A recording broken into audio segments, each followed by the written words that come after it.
अस्सलाम वालेकुम रहमतुल्लाहि व बरकातुहू। क्या हाल चाल है सबका? ठीक है जी। ये आज हफ्ते का रोज़ है। ये मार्केट के आज के हालात। आज मार्केट बंद है फैसलाबाद के। ये आपको मनाजिर इस वक्त 12 से अप टाइम हो चुका है। ये देखिए, ये टोटल सूरत हाल जो है आपके सामने है कि टोटल मार्केट इस वक्त बंद है। ये सारी सूरत हाल आपके सामने।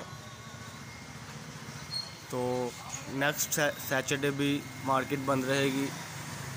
कस्टमर से गुजारिश है कि फ्राइडे वाले दिन बिला झिझक आप दुकान पर आएँ, शॉप पर आएँ, विज़िट करें। जुमे वाले दिन दुकान इंशाल्लाह खुला करेगी जब तक ये लॉकडाउन का सिलसिला जारी है। ये देखिए, ये मार्केट हर जगह पर दुकानें बंद है आज। और ये हमारी दुकान ये भी आज बंद है जी। ये सूरत हाल आज की हफ्तावार आपको दिखा रहे हैं। आज फैसलाबाद में गणेश मिल में अवान चौक दुकानें सब की सब बंद है। ये सूरत हाल है यहाँ पर।